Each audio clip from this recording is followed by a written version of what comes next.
ये दिल्ली के अंदर किसी ने भी काम लिया, सिर्फ शीला दीक्षित के टाइम में कुछ काम हुआ। उसके बाद में जैसे ही केजरीवाल सरकार आई, किसी कहीं पर भी कोई आप दिखाइए कोई नए हॉस्पिटल बनाए। भाई एक बात बताइए, केजरीवाल वही मोदी जी वाली बात। तो आदमी से पूछो, उस मीडिया से पूछो जो 13 दिन रामलीला ग्राउंड में बैठी रही थी, उन लोगों से पूछो जो निर्भया कांड में मोमबत्ती लेके इंडिया गेट गिराने चले गए थे। वो लोग आज की डेट में नजर नहीं आ रहे, और उससे बड़े बड़े ज्यादा भयानक काम हो रहे हैं। निर्भया से ज्यादा भयानक काम मणिपुर का है। अगर पिछली सरकारों के करे हुए गलत काम 9 साल में आप ठीक नहीं कर सकते तो आपको राज करने का कोई अधिकार ही नहीं है। नहीं चला सकते तो सरकार क्या चलाएंगे? इसलिए सरकार झूठ पर नहीं चलती है, गोदी मीडिया पर नहीं चलेगी सरकार। सरकार चलती है काम से, विकास से। जनता जब आप काम करेंगे तभी चलेगी। अगर नौकरी दिए, ये नोटबंदी पे वोट को नहीं मांगते, ये जीएसटी पे वोट को नहीं मांगते। ऐलान कर चुके लेकिन आएंगे नहीं वो, क्योंकि झूठ कितने बार चलेगा? एक बार चलेगा, 2 बार चलेगा, तो तीसरी बार झूठ चलने वाला नहीं है। मैं तो मानता हूँ कि अगर तीसरी बार जीत जाए तो आप जैसे लोग जो झूठ कह रहे हैं, जो जुमलेबाजी कर रहे हैं, उनको भी थोड़ा आईना देखना चाहिए। क्यों? क्या हुई? नहीं तो देश की जनता तो नहीं मान रही कि झूठ बोल रहे हैं। नहीं, देश की जनता तीसरी बार जीत जाते हैं। देखिए, देश की जनता मान रही है कि झूठ बोलते हैं। ये इतनी महंगाई है, बेरोजगारी है, लोग परेशान है। नौकरी देने थे इनको 2 करोड़ हर साल, कौन सा नौकरी दिए? ये नोटबंदी पे वोट को नहीं मांगते, ये जीएसटी पे वोट को नहीं मांगते। बात तो सही है। अभी इन लोगों ने नोट चलाया है, उस नोट को बंद कर दिया। कितने साल? 6-7 साल में उसको बंद कर दिया गया। ऐसी क्या मजबूरी है? ये जो नोट नहीं चला सकते तो सरकार क्या चलाएंगे? इसलिए सरकार झूठ पर नहीं चलती है, गोदी मीडिया पर नहीं चलेगी सरकार। सरकार चलती है काम से, विकास से। जनता जब आप काम करेंगे तभी चलेगी। अब मुझे क्रेडिट नहीं चाहिए। मणिपुर में क्यों नहीं बोलते हैं? अभी तक सारा बोलते हैं मोदी जी, बार बार सिर्फ बोलने का काम है उनका। लेकिन जो मणिपुर की बात आई है ना, इसमें तो बोलेंगे ना, अविश्वास प्रस्ताव आ रहा है, बोलेंगे। देखिए, अविश्वास प्रस्ताव आ रहा है। अविश्वास प्रस्ताव तो सिर्फ नाम के लिए है, क्योंकि ये बहुमत में है। ये तो अविश्वास प्रस्ताव तो गिर जाएगा, उसको एक ज्यादा बड़ी अहमियत नहीं है। उनको अपना प्रतीकात्मक, उनको अपना विरोध करना था। अविश्वास प्रस्ताव लाके तो लाना चाहिए। लग रहा है कांग्रेस केजरीवाल का राज्यसभा में इस दिल्ली अध्यादेश वाले में। देखिए, सवाल कांग्रेस का या आम आदमी पार्टी का नहीं है। सवाल जो अध्यादेश जो लाए हैं वो गलत है। वो किसी भी सरकार हो, चाहे ये नहीं केजरीवाल की सरकार इसमें अध्यादेश के उसको समर्थन करेंगे या नहीं करेंगे, कोई भी सरकार होती है, अगर इस तरह का अध्यादेश लाएंगे ये संघीय ढांचे के खिलाफ है। और राज्य सरकार की जो आप क्या मानते हैं? हम ये मानते हैं कि जो दिल्ली के अंदर जितने भी सुविधाएं हैं वो ना बीजेपी कर पा रही है, ना ही कांग्रेस कर पाती है, ना ही आम आदमी कर पा रही है। दिल्ली के सारे मुद्दे जो हैं बिल्कुल इसी पर अटके हुए हैं कि दिल्ली के अंदर काम ही नहीं हो रहा है। ठीक है, ना केजरीवाल सरकार कर पा रही है, और उधर जो थोड़ा बहुत होता है तो उसके बाद बीजेपी टका देती है। अध्यादेश का तो यही मकसद है कि किसी प्रकार से दिल्ली का काम हो। दिल्ली का काम तो होने नहीं दे रहे लोग। दिल्ली तो इस समय नरक के अंदर जा रही है। कोई भी सरकार आई, अबे क्या बोल रहा है? पिलियन बोल, पिलियन बोल। ये दिल्ली के अंदर किसी ने भी काम लिया, सिर्फ शीला दीक्षित के टाइम में कुछ काम हुआ। उसके बाद में जैसे ही केजरीवाल सरकार आई, किसी कहीं पर भी कोई आप दिखाइए कोई नए हॉस्पिटल बनाए हैं। भाई एक बात बताइए, केजरीवाल वही मोदी जी वाली बात। जैसे केजरीवाल को देश को वो क्यों आया अध्यादेश? क्या है अध्यादेश?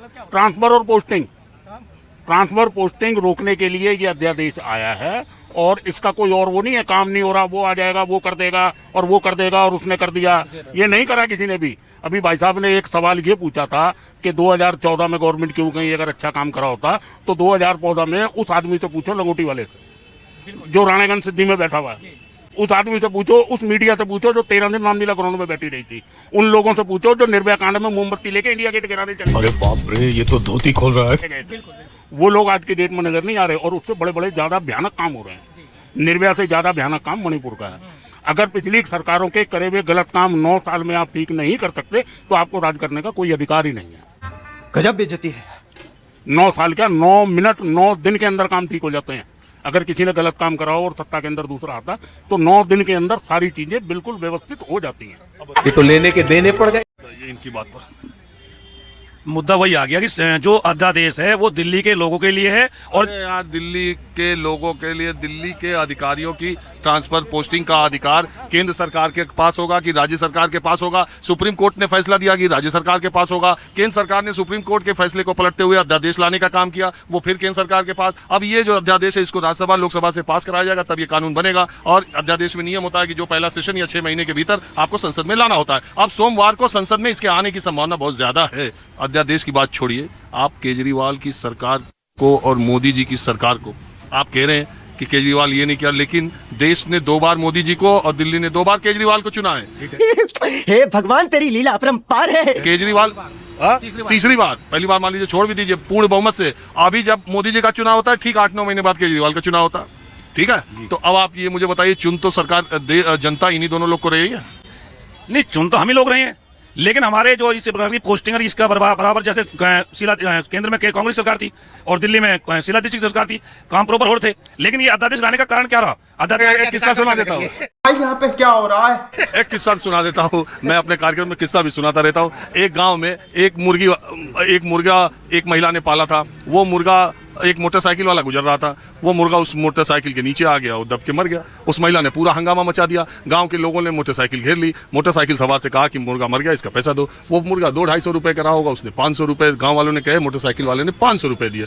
जब फिर देने के बाद वो मोटरसाइकिल में चाबी लगाया तो फिर उस महिला ने आकर के चाबी निकाल दिया। तो गाँव वालों ने पूछा कि अरे भाई तुम्हारा तो 500 जितने का मुर्गा था दूना पा गए, इससे जानो। तो ये कह रही वो बात मैं सबकी मानती हूँ, लेकिन इस मेरे मुर्गे ने इसका क्या बिगाड़ा था।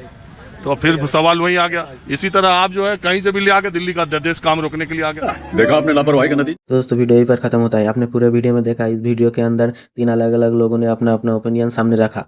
हर किसी ने अपने तरीके से देश, राजनीति और वर्तमान मुद्दे पर अपनी बात रखी। किसी ने सरकार को सपोर्ट किया तो किसी ने सरकार से सवाल पूछे और किसी ने अपने तर्जुबे और सोच के हिसाब से अपनी राय दी।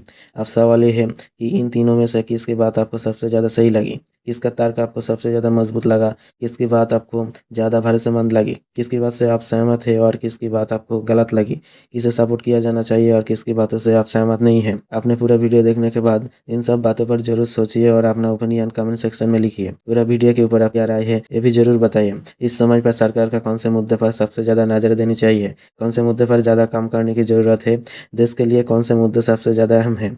आप इसके बारे में भी आपकी राय कमेंट सेक्शन में जरूर लिख सकते हैं। दोस्तों अगर वीडियो आपको पसंद आई तो लाइक और शेयर करना मत भूलिए। ऐसी ही और इंटरेस्टिंग वीडियो देखने के लिए हमारे चैनल को जरूर सब्सक्राइब कर लीजिए। मिलते हैं अगले वीडियो में।